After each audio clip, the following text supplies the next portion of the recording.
जानते हैं। तो हमारी जो जितनी भी समझ है घुमंतू समाजों के बारे में, वो दरअसल पूर्वाग्रहों के ऊपर, तमाम घिसी पिटी उन किताबों के ऊपर, या जो कुछ अ, किसी का एक अ, सभी नहीं लेकिन कुछ एक्टिविज्म के अंदर हमने इन घुमंतू समाजों को, जैसे ब्रिटिश लोगों ने कहा था कि चोर उचक्के लोग हैं, ये तो नशाखोरी करने वाले लोग हैं, इन लोगों की महिलाएं वेश्यावृत्ति करती हैं। एक स्कूल ऑफ थॉट अगर बात करें तो एक स्कूल ऑफ थॉट ये सोच बनाई। दूसरी सोच बनी हमारी, ये गाने बजाने वाले लोग हैं, तंबू डेरे वाले लोग हैं, ऊंट सारंगी वाले लोग हैं। ये दो दो अप्रोच के अंदर इनको समझा जाता है। जबकि मैंने जो इनको समझा, एक उदाहरण से मैं आपको बात रखता हूं। आज से करीब 4 वर्ष पहले मैं बाड़मेर गया था, और बाड़मेर में कालबेलियों के डेरे में एक बच्चे का जन्म होना था। तो मुझे देखना था कि ये लोग अपने बच्चे का जन्म कैसे करवाते हैं, इनकी क्या प्रक्रिया है वहां पर। तो उसमें उन्होंने क्या किया, जो उन्हीं की टोले की एक कोई बूढ़ी जो महिला थी कालबेलिया टोले की, उसने अपनी जो उनकी प्रक्रिया थी उसमें बच्चे का जन्म उन्होंने करवाया। और उसके बाद जो उनका टोले का जो पटेल था, वो एक पत्थर उठा के लेके आया, और पत्थर को बीच से पटक के उसने तोड़ा, और जो नया पत्थर निकलता है बीच से, अब जो पत्थर को तोड़ेंगे, उससे उसने उस बच्ची की नाल को काटा और उसको डिब्बे में अलग रख लिया। उसके अंदर जो नया पत्थर होता है उसके अंदर सिलिका होती है, और सिलिका एंटीसेप्टिक का काम करती है, इससे इन्फेक्शन नहीं होता है। और जो वो उसको डिब्बी के अंदर रखा, जब कभी आंख में कुछ इन्फेक्शन वगैरह होता है तो घिस करके वो लोग लगाते हैं उसको। ये कालबेलिया। दूसरा, जब मैंने उनका वहीं पर जो शादी का दूसरा उसी के साथ आते हैं, तो एक शादी थी कालबेलियों के डेरे में। तो मुझे देखना था कि इनकी शादी की परंपरा क्या है। तो उनकी पंचायत बैठी हुई थी, 12 वाली पंचायत बोलते हैं घुमंतों की। और उस पंचायत में उस लड़की से पूछा जा रहा था कि क्या आप इस लड़के से शादी करने के लिए तैयार हैं कि नहीं है। मुझे उससे पहले की बैकग्राउंड नहीं पता थी, कि पहले की बैकग्राउंड, मैंने कहा कि ये लड़का तो यहीं पर ही रहता था, इसी टोले के अंदर। तो इन्होंने कहा कि ये लड़का पिछले 4 साल से इस टोले के अंदर रह रहा है, और उनकी विवाह की ये परंपरा है कि लड़का, जैसे ही लड़का या लड़की ने पसंद किया, तो उस लड़के को लड़की के टोले में लेके आएंगे, और उसके बाद उसकी ये जांच परख होगी कि क्या वो इतना काबिल है कि उस लड़की को कमा के खिला सकता है, उसको जड़ी बूटी का ज्ञान है कि नहीं है, उसको सांप के जहर का ज्ञान है कि नहीं है, उसको अपने लोकगीतों का पता है कि नहीं है, उसको बीन बजाना आता है कि नहीं है। और उसके बाद भी अगर लड़की ने मना कर दिया तो वो शादी नहीं होगी। ये ये कालबेलियों की एक अपनी परंपरा है। कालबेलिया शब्द क्यों पड़ा था? क्योंकि उसने काल को बस में किया था।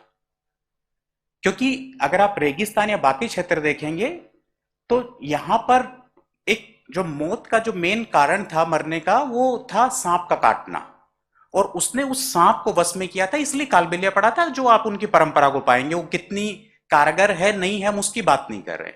एक ये कालबेलिया है।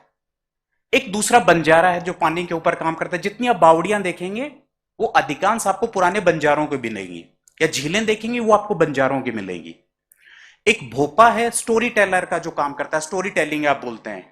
आपको हिमाचल में जाएं या आप राजस्थान में देखें, वो एक फड़, एक कपड़े का पूरा थान को लगाया, उसके ऊपर पिक्चर डिपिक्ट कर देता है, पिक्चर बनी रहती है, उसको पढ़ के सुनाता। वो अनपढ़ है, 7 रात तक फड़ चलती है वो।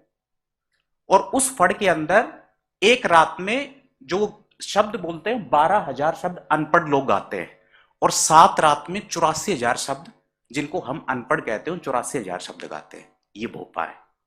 और उसको अपने रावण हत्था, जो उनका वाद्य यंत्र है, उसके ऊपर उसके संगीत के साथ वो सुनाते हैं।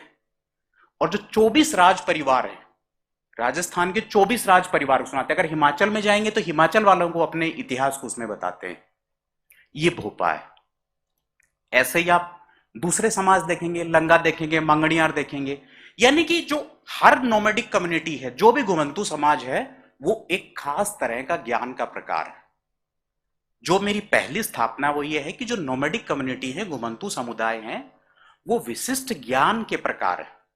सभी के पास अपना एक अलग अलग तरह का ज्ञान है। बागरी अपनी भेड़ बकरी का उसको बेहतर समझ है, कुछ बंदे को मिट्टी के प्रबंधन का ज्ञान है, रायका रैबारी के पास पशुपालन की बेहतर समझ है, नट के पास अपनी जो कला है, जो रस्सी पे चलना है या बाकी तमाम, उसका अपनी ही समझ है, भाट अपना जो ओरल हिस्टोरियन का काम करता है। यानी कि हर समाज एक खास तरह के ज्ञान को लेके चलता है और उस ज्ञान के साथ उन सभी समाजों की एक अपनी खास तरह की भाषा है। कालबेलियों की भाषा जब वो आपस में बात करेंगे आप नहीं समझेंगे, कंजर लोग जब आपस में बात करेंगे आप उनको नहीं समझेंगे, बागरी लोग आपस में बात करेंगे आप उनको नहीं समझेंगे। यानी कि सभी की अपनी एक खास भाषा है। सभी के जब भाषा व्यवहार अलग हुआ तो सभी के लोकगीत अलग हैं।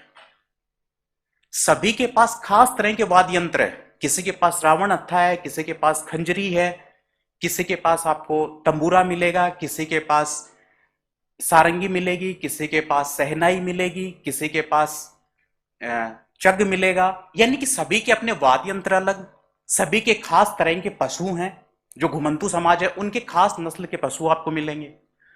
बंजारे हैं, उनके गधे बहुत फेमस रहे, ओड थे, उन्होंने खच्चरों के जरिए काम किया। रायका रैबारी के पास अपने ऊंट हैं, ऊंट पालते सभी हैं लेकिन ब्रीडिंग केवल रायका रैबारी करवाते हैं ऊंटों की। ऐसे ही आप कालबेलिए के जो शिकारी कुत्ते हैं वो अपने खास तरह के हैं उनके। तो यानी कि ये जीवन को देखने के अलग अलग नजरिए हैं। जब हम उनकी कल्चर की बात करते हैं और जो सारी चीजें जो हम सेपरेट नॉलेज सिस्टम कह रहे हैं, ये ज्ञान उनको अपने पुरखों से मिला है, किताब से पढ़ करके नहीं आया है। जो समाज बचता है तो ही वो ज्ञान बचता है, तो ही वो कल्चर या संस्कृति बचती है। जब वो समाज ही नहीं बचेगा तो उसका ज्ञान भी नहीं बचेगा।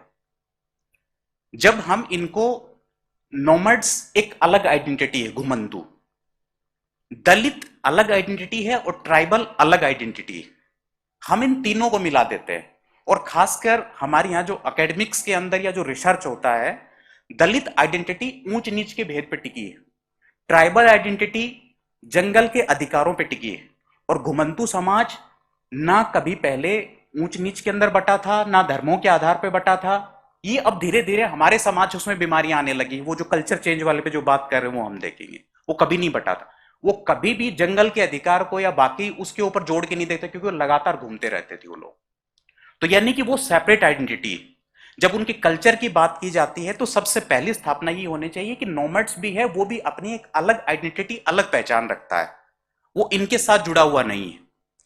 जब रिसर्च की बात होती है, जब इस आइडेंटिटी पे रिसर्च होता है, तो अभी कुछ दिनों पहले एक रिसर्च हुआ था, एनास्टेशिया पिलविस्की ने किया था, कंजर समाज पे रिसर्च किया था। मतलब हम उनको कैसे टैग देते हैं, हम केवल बस एक सरकारों को, बाकी लोगों को ही बोलना शुरू कर देते हैं। जो रिसर्च के अंदर हम क्या करते हैं, एकेडमिक्स में हम क्या करते हैं। मैंने पिछले 3 या 4 साल के दौरान लगभग 100 से ज्यादा नेशनल न्यूज़पेपर में आर्टिकल लिखे होंगे, हिंदी इंग्लिश, इंडियन एक्सप्रेस हो या टेलीग्राफ हो या हिंदी के न्यूज़पेपर हो तमाम बड़े। और अकेडमिशियन का मैंने देखा उसमें रिसर्च की किताबें कि कितना रिसर्च इनके ऊपर किया गया, क्या किया गया। तो उस जो एनास्टेशिया ने लिखती हैं कि कंजरों के साथ में जहां रहती थी, जहां वो चोरी करने जाते थे, हमने जाते ही वहां से चोरी करी, मतलब फालतू की बातें, उसमें सच्चाई 1% भी नहीं थी। अगर वो कंजरों को जानती, उनके साथ रहती, तो वो बता पाती कि कंजर थे, लीच थेरेपी करते थे। प्रभुने जी इस चीज को ज्यादा बेहतर तरीके से जानते होंगे। लीच थेरेपी ट्राइबल्स के अंदर पेरना समाज करता है। मुरिया माड़िया में जाएंगे आप, माड़िया समाज, बस्तर के अंदर जाएंगे, माड़िया समाज करता है। जो जोंक जिसको आप बोलते हैं, ये कंजरों का काम था, यही पेरना का काम था।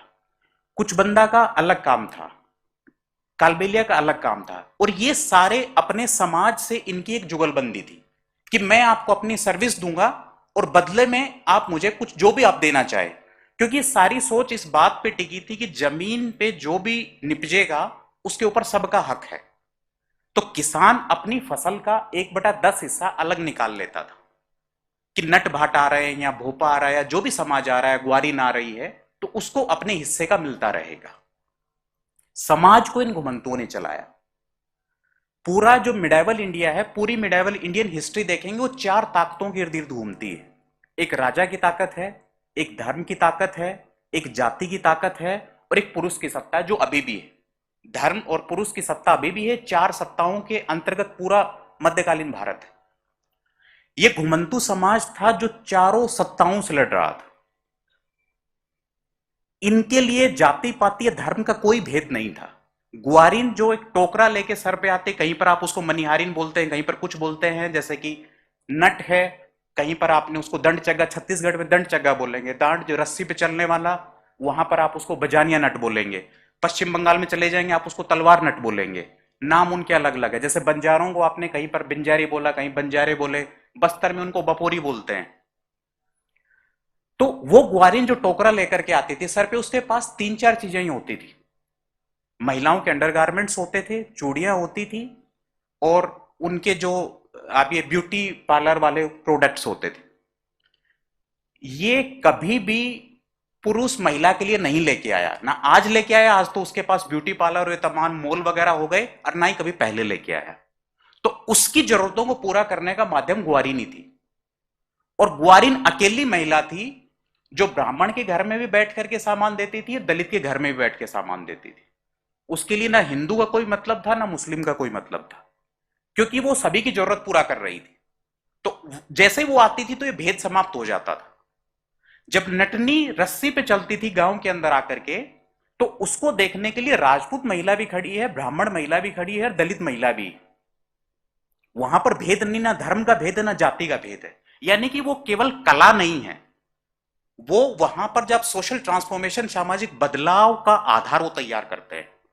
आप किसी को भी देख लीजिए, जोगी आता है तो जोगी एक तारा रखता है, और जब वो आकर के दो चार लाइनें सुनाता, अब धीरे धीरे वो समाप्त होता जा रहा। जैसे कि एक हरियाणा की तरफ एक चलती है, हरियाणा राजस्थान या पंजाब में जाएंगे तो उनका गीत था, छप्पनिया महाराज तेरे काजली रानी, अरबा तो कूद पड़ी समंदर में पीगी पाल रूपानी। इसका था कि छप्पनिया अकाल पड़ा था, जो पुराने लोग होंगे वो उसको समझ पाएंगे। और उस छप्पनिया अकाल पड़ा था तो उसमें बड़े स्तर के ऊपर लोग मर रहे थे। तो वहां का जो सामंत था उसने अपने अनाज के कोठार खोल दिए कि लोगों के अंदर अनाज बटाया जाए। और जब वो अनाज बांट रहा था तो जो उसकी पत्नी थी वो उसका विरोध करती है कि अगर तुम ये सारा अनाज बांट दोगे तो अपना जो परिवार चल रहा है वो कैसे चलेगा। तो उसके ऊपर उस जोगी ने कहा है कि छप्पनिया महाराज की 56 गांवों का जो सामंत था, काजली उसकी जो वो रानी, उसको जो उसकी पत्नी रहती है उसको बिलोंग करता है, और वो क्या करती है कि जो वो कुई रहती है उसमें कूद करके आत्महत्या कर लेती, जो ऐतिहासिक तौर पे सही।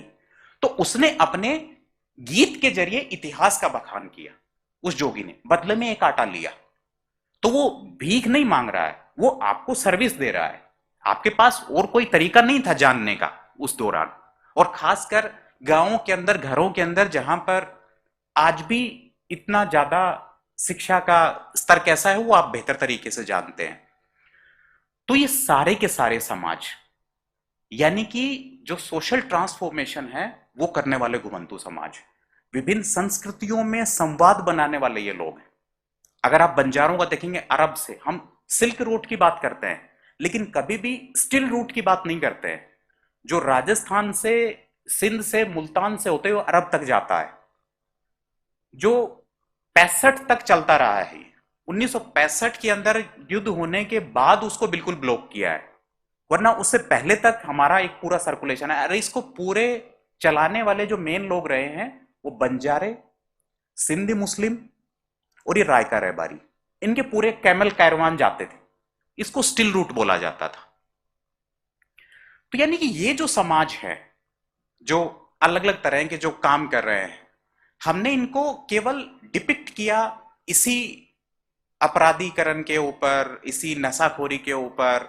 और दूसरा, जो शोधार्थी शोध करने उसके अंदर निकले, ऐसे जोन चेरा का शोध आया, क्योंकि अपने यहाँ का तो बहुत रेयर शोध होता है और फॉरेन से भी होता है। लंदन स्कूल ऑफ इकोनॉमिक्स के जोन चेरा है, उनका शोध है।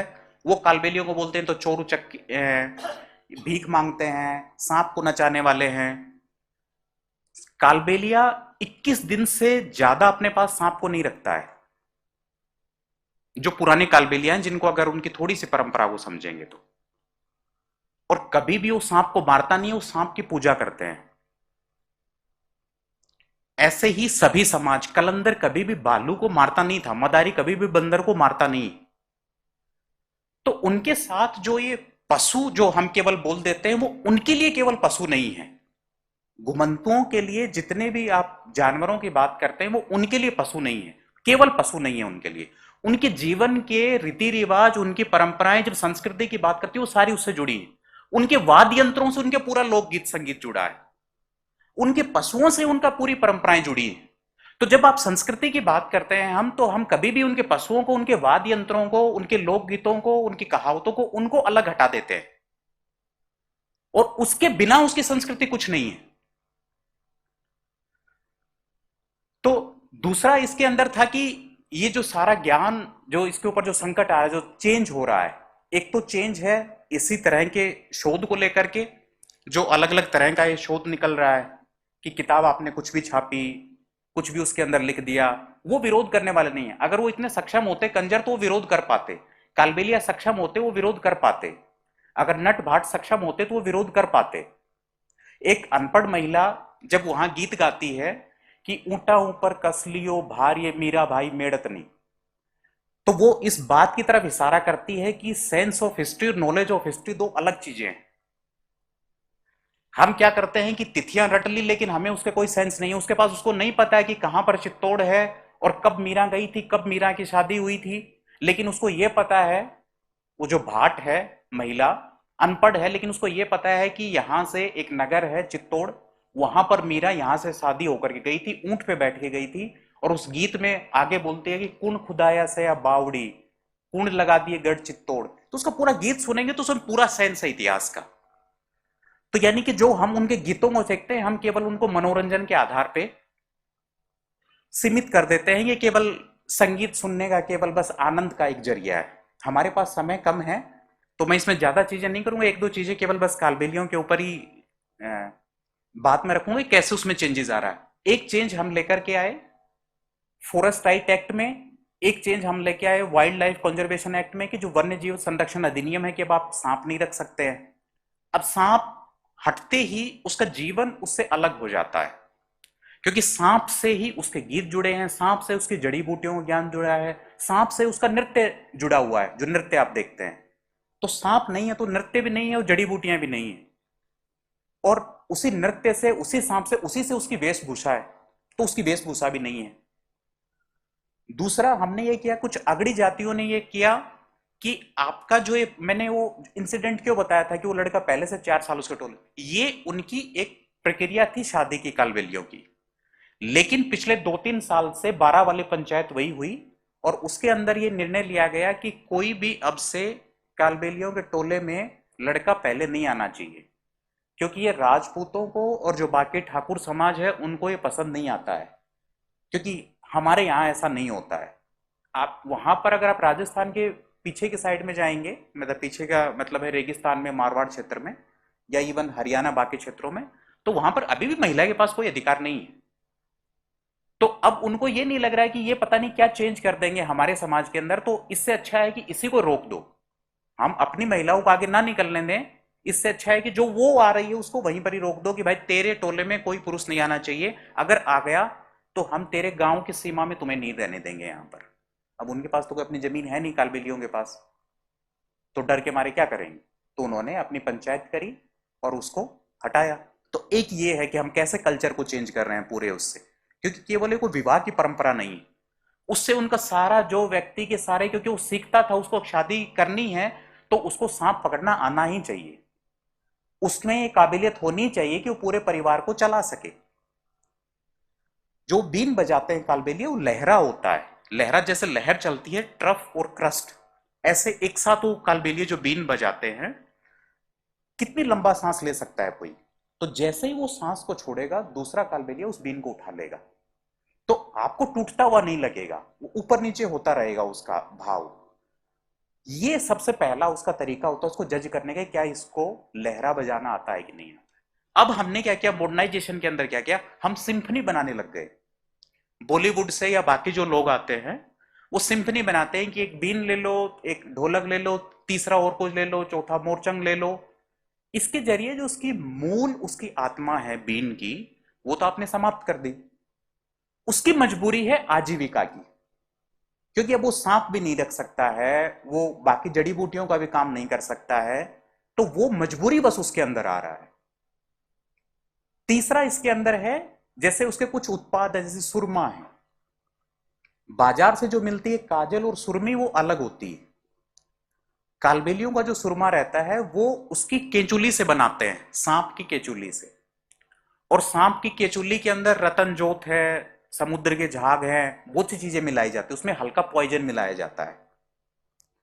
और वो उसको बनाने की प्रक्रिया 10 से 15 दिन की होती है, लेकिन उससे कैटरेक्ट नहीं होता है। कभी भी आप नहीं पाएंगे कि कालबेलियों ने नजर का चश्मा लगाया है या कभी उनकी नजर कमजोर पड़ी हो, कभी नहीं पाएंगे आप। ये उन्होंने अपना इजाद किया कालबेलियों ने। लेकिन जब सांप नहीं रहेगा तो इससे उनका सुरमा भी नहीं रहेगा वहां पर, इससे उनकी जो हड़ की फांकी भी नहीं रहेगी।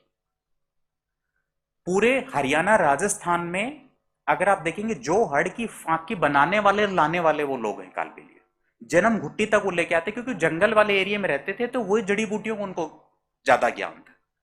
लेकिन हमने फॉरेस्ट राइट एक्ट के तहत उनके साथ दिक्कत क्या आई, वो ट्राइबल में नहीं आते हैं कालबेलिया, वो एससी में आ जाते हैं या ओबीसी में रहते हैं। तो एसटी के तहत जो एसटी में आ गया वो जंगल से कुछ उत्पाद ला सकता है, लेकिन उसको उत्पाद भी लाने की उसके पास छूट नहीं है। तो ये समय का हमारे पास अभाव है। तो मैं केवल ये बस है कि ओवरऑल